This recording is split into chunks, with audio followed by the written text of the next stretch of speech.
Hey y'all, I'm James Wright and welcome to my shop. Today I want to talk about marking theory. Pencils, pens, marking knives, how do they all come together and what are some of the things you want to think about when you're actually using them? Let's dive in.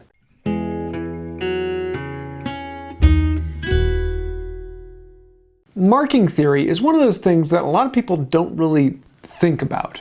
You make a mark on a board and you cut at that mark, or you do something at that mark, or it just identifies the board. But there's a lot of different marks for different needs and different ways to do them. And it's one of these very important things because that's the first piece of woodworking that happens, is making a mark.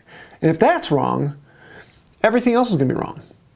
Now in general, there are 4 different common ways to make a mark. You have your pen, you have your pencil, you have the incredibly large marker, and then you have the knife. And in this case, we get to see if the pen is actually mightier than the sword. Now, these 4 marks each leave different characteristics. The knife is by far the most accurate. I made a cut in the board. Everything on that side of the cut stays. Everything on that side of the cut goes. That is an incredibly accurate mark, but it's the hardest of them to see. The Sharpie, the marker, is the easiest of them to see, but it's a very wide line. Am I cutting on this side of the line? Am I cutting in the middle of the line? Am I cutting on the other side of the line? Or is it just a general line?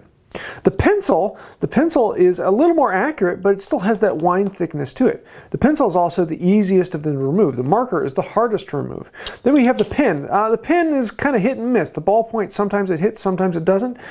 Some people like them, some people don't. They're fairly easy to see, but they're also a little harder to remove than the pencil. Some people are going to automatically say that one is far better than the other and you should always use pencils, you should always use a knife. And I have to say, I use all of them for different reasons.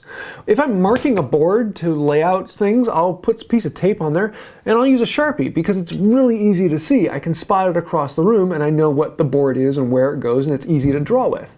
If I'm doing rough cut marks and I'm just getting it generally to place, I'm going to be using a large, heavy pencil. This pencil is a lead holder. It actually is a really thick line. If you want to see it, I've got a video on making that. I don't use a pen that much, but if I'm making marks and I want them to be very accurate on a smoother piece, I'm going to be using a pen.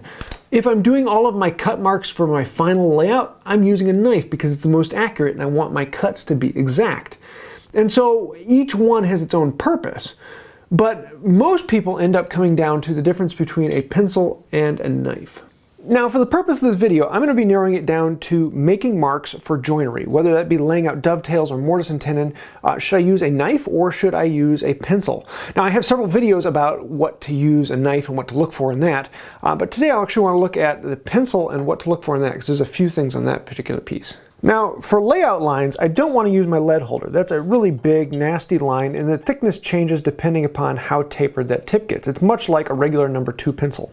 I love using my mechanical pencils, but in particular, these are actually drafting pencils. They have a specific thickness. So this is a 0.9, this one's an 0.7, this one's an 0.5, and then the finest one I would ever use on woodworking is an 0.3. On video, there's not that much of a difference, but the finer line is a much more accurate line. There's less of a thickness to it. My saw cut, I'm not going to be able to differentiate over that line. So if I use the 0.03, for all intents and practical purposes, it's just as good as a knife cut, because the variance on the saw and what it will cut into, or the plane coming into it, that 0.3 is really close. As it gets thicker and thicker, you have a little less variance.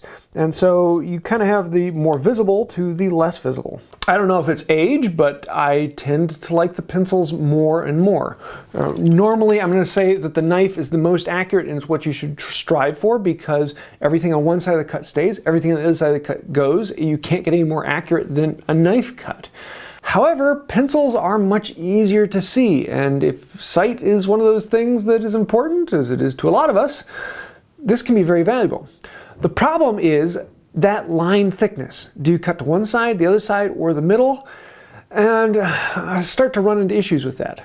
And it's that very problem that has kept me away from pencils. However, there's a new product that might change my mind on it, and I'm still not quite sure about this, so I want to show it to you.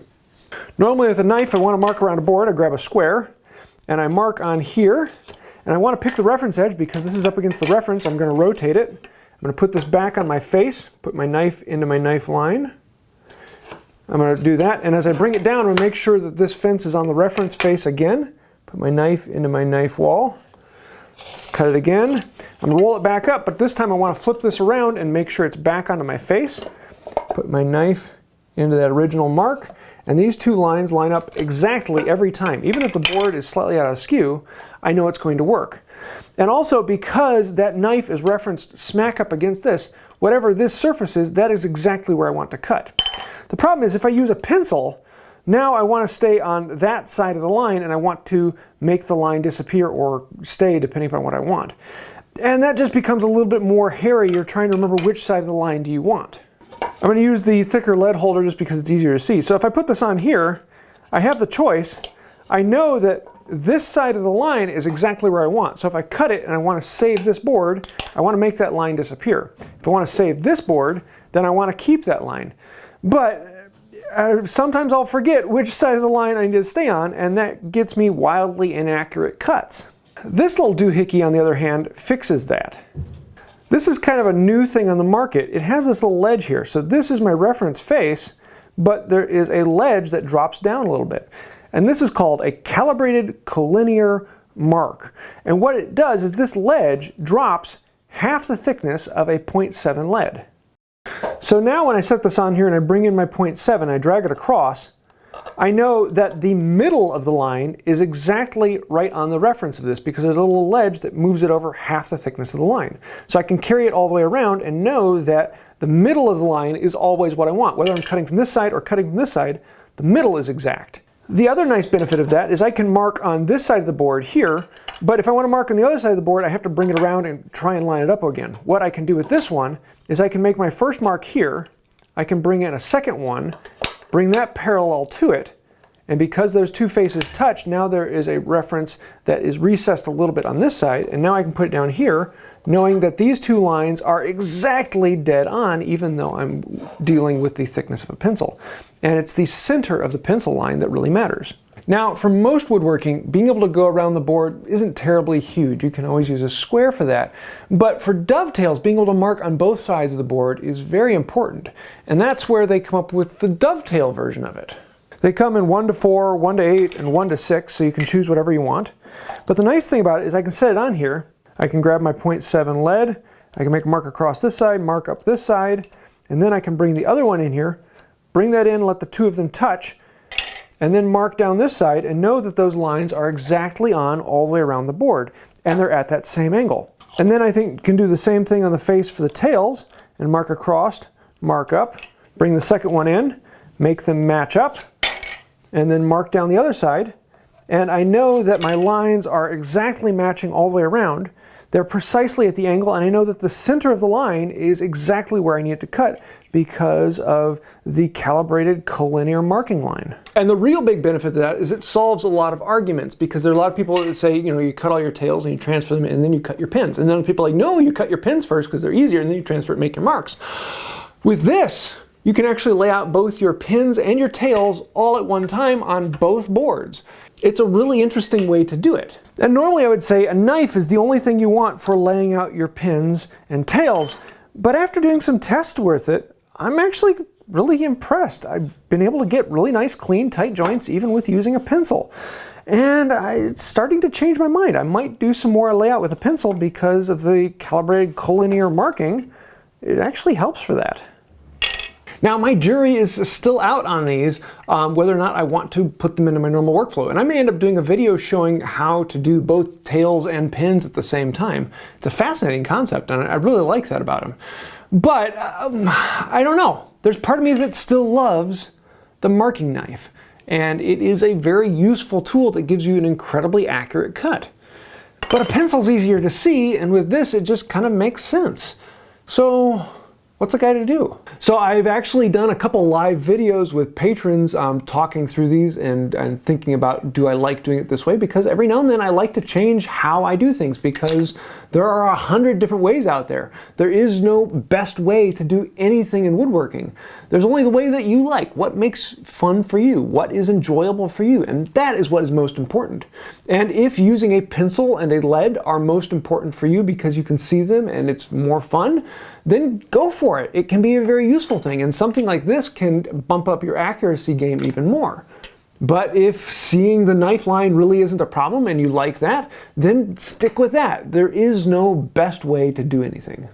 I'm thinking I'm going to do a video series coming up showing a bunch of different ways to lay out and cut dovetails, because there are so many different ways to do it, and it's a really fun way to think about different methodologies and why do we do what we do. Because there are a lot of people out there who say this is the best way to do it. And anytime you hear someone say this is the best way to do it, realize that there should be saying this is the best way for me to do it.